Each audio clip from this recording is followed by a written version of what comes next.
आजकल हर तरफ बस एक ही चीज की चर्चा है, सोना। सोने की कीमतें आसमान छू रही हैं, अपने ऑल टाइम हाई पर हैं और दुनिया भर की अर्थव्यवस्था में जो अनिश्चितता फैली हुई है, उसके बीच सोना फिर से सबकी नजरों में आ गया है। लेकिन सवाल ये है कि क्या ये चमक हमेशा रहेगी या ये बस एक और बुलबुला है जो कभी भी फूट सकता है। चलिए आज इसी सोने के बुखार के पीछे की पूरी कहानी को समझते हैं। कहते हैं ना, हमने ये फिल्म पहले भी देखी है।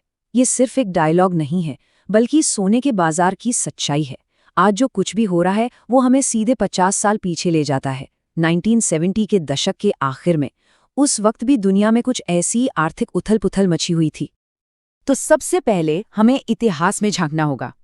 आज की इस तेजी को समझने की चाबी सोने के अतीत में ही छुपी है।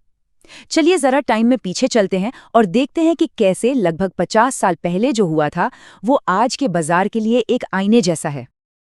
1970 के दशक के अंत में सोने का बाजार किसी रोलर कोस्टर से कम नहीं था। कीमतें तेजी से ऊपर गईं, ऊपर और ऊपर। जनवरी 1980 में $850 प्रति आउंस के अपने पीक पर पहुंच गईं। लेकिन ये बुलबुला बहुत जल्द फूट गया। कीमतें धड़ाम से नीचे गिरीं और फिर अगले 25 सालों तक सोना जैसे एक लंबी नींद में चला गया।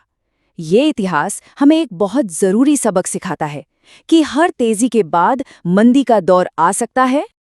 तो चलिए अब इतिहास से लौटकर आज की बात करते हैं। आज जो सोने की कीमतों में इतना बड़ा उछाल आया है, इसके पीछे आखिर कौन सी वजह है? क्या ये वाकई इतिहास खुद को दोहरा रहा है? 2,16,265 टन। ये नंबर सुनने में बहुत बड़ा लग सकता है ना, पर जानते हैं ये क्या है? ये पूरी दुनिया में आज तक खोदे गए कुल सोने की मात्रा है। चाहे वो सिक्के हों, बिस्किट हों या गहने, सब मिला के बस इतना ही सोना है हमारे पास। अब जरा इसी नंबर को एक अलग तरीके से सोचिए। अगर हम दुनिया का ये सारा सोना पिघलाकर एक बड़ा सा क्यूब बना दें, तो वो सिर्फ एक 7 मंजिला इमारत जितना बड़ा होगा। सिर्फ इतना सा। ये बात सोने की असलियत बताती है कि वो कितना दुर्लभ है, कितना रेयर है। और इकोनॉमिक्स का एक सीधा सा नियम है, जब सप्लाई लिमिटेड हो और डिमांड बढ़ जाए तो कीमत तो रॉकेट बनेगी ही। तो आखिर ये डिमांड आ कहाँ से रही है? देखिए, सोने की कीमत किसी कंपनी के मुनाफे पर नहीं, बल्कि लोगों के सेंटिमेंट पर, उनकी भावनाओं पर चलती है। और जैसा हमने देखा, इसकी सप्लाई बहुत लिमिटेड है। ऊपर से दुनिया भर के सेंट्रल बैंक अपनी अर्थव्यवस्था को बचाने के लिए जमकर सोना खरीद रहे हैं। और तो और अब ETF और डिजिटल गोल्ड की वजह से आम लोगों के लिए भी इसमें पैसा लगाना पहले से कहीं ज्यादा आसान हो गया है। और यहीं से कहानी में एक दिलचस्प मोड़ आता है, क्योंकि बाजार सिर्फ नंबरों का खेल नहीं है, ये साइकोलॉजी का, मनोविज्ञान का भी खेल है। खासतौर पर जब बात सोने की हो तो हमारे फैसले तर्क से कम और भावनाओं से ज्यादा लिए जाते हैं, और यहीं पर अक्सर लोग जाल में फंस जाते हैं। सबसे पहला और सबसे ताकतवर इमोशन है डर। जब शेयर बाजार गिर रहा हो, दुनिया में टेंशन का माहौल हो, तो दिमाग में सबसे पहला ख्याल आता है अपना पैसा बचाओ, और सब लोग भागकर सोने जैसी सेफ चीज की तरफ जाते हैं। ये एक नेचुरल रिएक्शन है। डर का दूसरा भाई है लालच।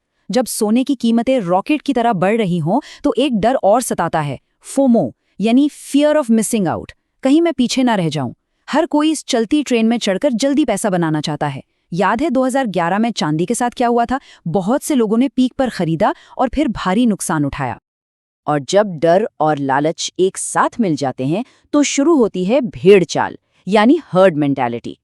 अरे सब खरीद रहे हैं तो सही होगा, मैं भी खरीद लेता हूं। लोग ये सोचे बिना कि उन्हें इसकी जरूरत है भी या नहीं, बस भीड़ के पीछे भागने लगते हैं, और ये एक बहुत खतरनाक जाल बन जाता है। और आखिर में आता है नुकसान का दर्द। साइकोलॉजी ये कहती है कि हमें 1000 रुपए कमाने की खुशी जितनी होती है, 1000 रुपए खोने का दुख उससे लगभग 2 गुना होता है।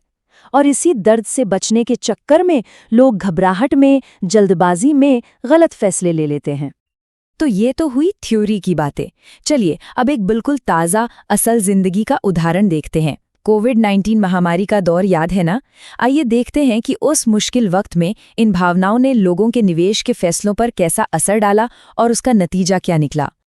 स्क्रीन पर जो आंकड़े हैं वो दिसंबर 2019 से दिसंबर 2021 तक के हैं। एक तरफ है निफ्टी 50 यानी हमारा स्टॉक मार्केट, और दूसरी तरफ है सोना। ये वो 2 साल थे जब महामारी अपने चरम पर थी। देखते हैं इन 2 सालों में निवेश की कहानी ने क्या मोड़ लिया।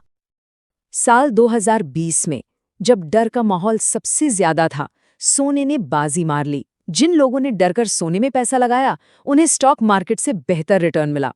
सोने ने दिया करीब 25% का शानदार रिटर्न, जबकि निफ्टी थोड़ा पीछे रह गया।